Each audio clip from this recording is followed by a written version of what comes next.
Eric, we know that the Jubilee USA has been engaged in bringing about legislation in New York that would, as you said, put the sovereign debt world upside down. What is it actually about?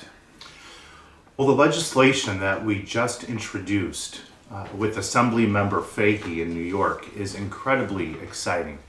This legislation, we believe, is some of the most significant legislation that has ever been introduced to deal with problems of financial crisis, debt crisis, as well as the so-called free riding on taxpayers that too often private creditors utilize. So essentially what this legislation does, it's actually very simple. It's just a few pages. It's called the New York Taxpayers and Debt Crisis Protection Act. And the legislation does several things. Number one, because when debt relief happens from the public sector, from governments, from the IMF, from the World Bank, the Paris Club, when these groups engage in debt relief, they're called public sector actors.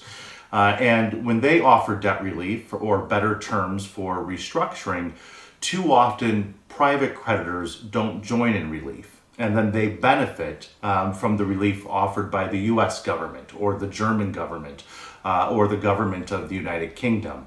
So number one, this legislation says because we want all creditors to participate in an equal way, all creditors, the majority of the world's private creditors, over 51%, who are under US contract law registered in the state of New York, what it does is it protects taxpayers from essentially bailing out these private creditors. And the second part, which I think is even more important, is right now, as the world faces the greatest financial crisis since the Great Depression, the IMF and World Bank are talking about a new wave of debt crises.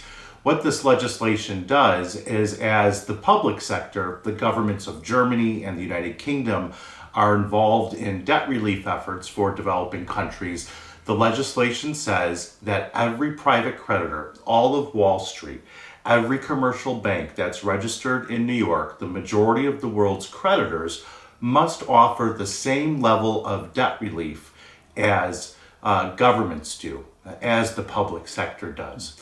So this is incredibly exciting. Now, there's also some additional benefits to this legislation.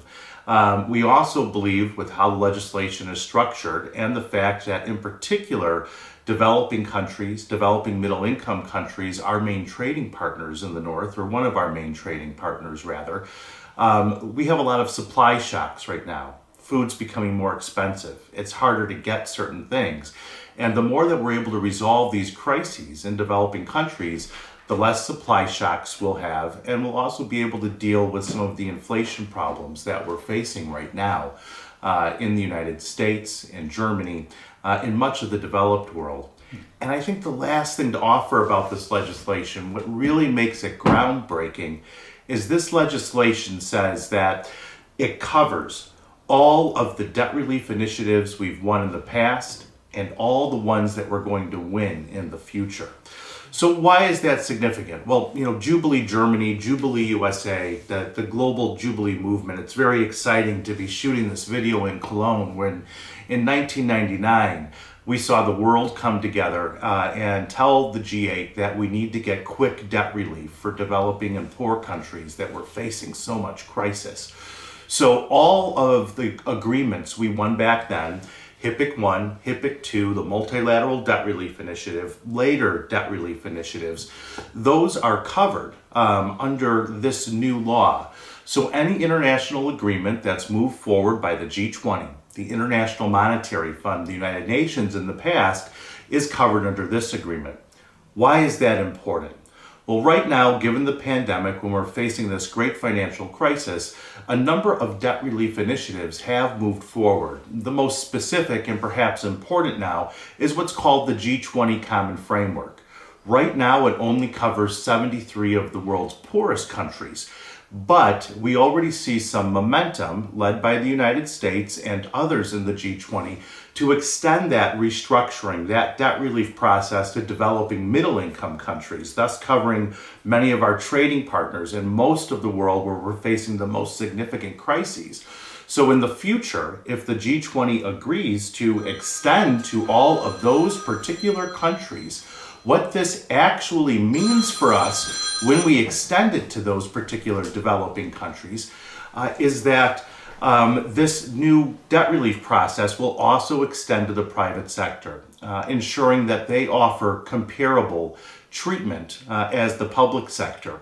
2 years from now, if we win a bankruptcy process, if we win a process 3 years from now to offer debt relief in terms of dealing with some of the climate challenges the developing world faces, this particular legislation also at that point will compel the private sector to be involved. So what one can say is that the law project is really bad news for any elderly German woman who has put her pensions hopes into the purchase of state bonds from the global south. Is that correct to say? No, it's not. I mean, certainly when we're looking at these issues, and what's different about this particular legislation than legislation that's looking specifically at the bond market, is this particular legislation is about enhancing market stability. So while that may mean some things in the short term for certain funds, the way the legislation is designed is to ensure that we get back to profitability in terms of our investments.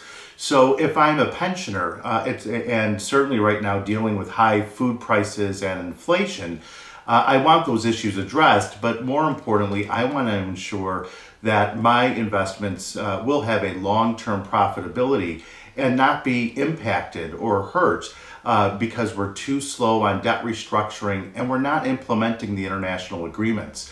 And perhaps a more significant concern for those of us who have pensions is that too often when debt restructuring moves forward without knowing it, we're losing our taxpayer investments, our taxpayer money, in order to bail out the private sector. So in many ways, this legislation is about market stability and market protections. Mm-hmm. Help us a bit understand why you introduced this law in New York. I mean, we would expect this needs to happen at the federal level. This is what it would be in Germany. Why are you bringing this forward in Albany and not in Washington, D.C.? Right. So where similar laws will be needed are the United Kingdom, Germany, France, Japan, Singapore, Belgium, and Australia. Now, if we're looking at the sovereign debt market, somewhere between 51% and 55% of all private debt contracts, more than $1 trillion, is all under New York law. So that means if a country is trying to restructure their debt or has a problem or a dispute with private creditors, it's a judge in New York that's going to settle it. So it's not federal law in the United States. In many ways, when we look at the comparison of Washington, D.C., where our federal government meets, to New York, the reality is the world's most important financial jurisdiction is New York. So as we've been moving forward this legislation, we even have to help educate main decision makers in the state of New York who don't know that the laws that they pass in New York are the primary laws that impact the global financial system and that certainly arbitrate how debt disputes are done in the main place where they're done is the state of New York. So that's different than the United Kingdom or Germany, where these laws take place at a federal level, where parliaments make the decisions. So in the United States, the most important people are the assembly members, the Senate members from New York, and the governor of New York in terms of moving forward this legislation that can protect us in the North and protect us in the South. Who is supporting the law project? So right now the legislation was introduced by Assembly Member Pat Fahey. And this is very important because she's the chairperson of the Banks Committee in New York, a very important, powerful committee, which means that we have the ability to move forward this legislation. Now, in terms of when we can get a vote on this legislation, It won't be until the fall. So the legislation was introduced in May, and the legislative session closed at the beginning of June. It reopens in the fall. And the reason it was important to get the legislation introduced now, as opposed to waiting to the fall, is the legislation has what economists call, lawyers call, an ex ante effect. That's just a fancy way of saying before. What ex ante actually means is that, for many of us at Jubilee Germany, Jubilee USA, one of the issues we've worked closest together over the years is on a international bankruptcy process or a fair and transparent arbitration process for debt that would be comprehensive and include all debts. One of the great things about bankruptcy that we enjoy in our home countries of Germany and the United States is that bankruptcy just actually being there means that groups, lenders, debtors are more responsible in their agreements and their investments. They're more accountable, and they actually have tools before they even get to the bankruptcy process to arbitrate or deal with the debt dispute. So in a similar way, the introduction of this new legislation has an ex ante effect. Right now, 3 countries have started the G20 Common Framework debt restructuring process: Chad, Ethiopia, and Zambia. And to date, there have been no public agreements announced from the private sector.